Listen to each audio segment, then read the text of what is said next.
What's up guys, this is Rohan and in this video we're gonna talk about 3D render engines. Now I got some messages where people asked me that what are 3D render engines. Now if you have started using 3D softwares, you might have heard about 3D renders. Now all 3D softwares basically have an inbuilt 3D render engine, or you can buy a third-party 3D renderer as well. In this video, we're gonna talk about the basics of 3D rendering and what are some of the third-party 3D renderers you can use. Now if you see some paintings, you might know the artist carefully used their knowledge in order to paint real life scenarios in paintings such as shadows, atmosphere, etc. Now that's like years of experience and knowledge that you have to gain in order to do that.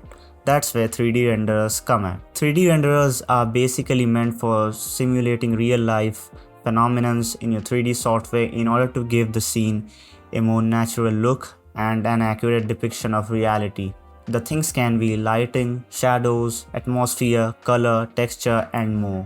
Of course, we have the choice to make it look unrealistic if you want to by configuring some settings. Stuff like abstract art and motion graphics do follow a more exaggerated environment just to make it look better, but it all depends on what do you want to make.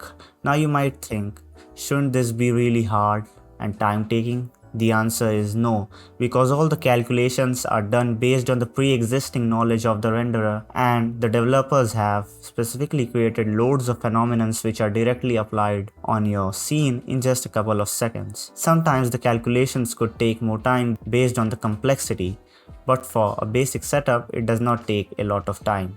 So you don't have to have a knowledge of a painter after all. Now there are two types of rendering: CPU rendering and GPU rendering. CPU rendering is basically when calculations are done by your CPU, aka your processor. CPU rendering is also mainly used in bigger industries for creating movies and stuff like that, because they give better quality renders compared to GPU renderers. But this comes with a price, and that is an enormous amount of render times. So they mostly require render farms for creating more number of frames and good processors. GPU rendering is basically when calculations are done by your GPU, aka your graphics card.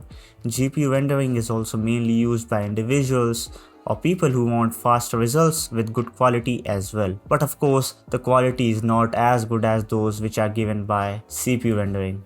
This is personally what I use because they save loads of time, and as an individual this is what I recommend. Not that I hate CPU renderers, but the amount of time spent there is just too much if you don't have a good processor or if you are not getting help from render farm. Now there's two subcategories for CPU and GPU rendering as well: biased and unbiased rendering. Biased rendering means when the renderer is giving an approximation of the result. It's basically used to speed up the render on the cost of some accuracy. The resulting images may still be useful even if they never converge to the right result. Unbiased rendering means when the renderer is not using accelerating techniques for cutting render times. The render times are massive compared to biased rendering, as there's no shortcuts taken in this method. Now here are a few third-party render engines which you can consider using. I have personally used Redshift, Arnold, and Octane, and I'm currently sticking to Redshift because of the render times. Of course, it totally depends on the nature of your work. For stuff like movies and more realistic looking scenes, Arnold is what's mostly used, as the quality is just insane. I would keep Octane and Redshift in the same boat as they are pretty similar.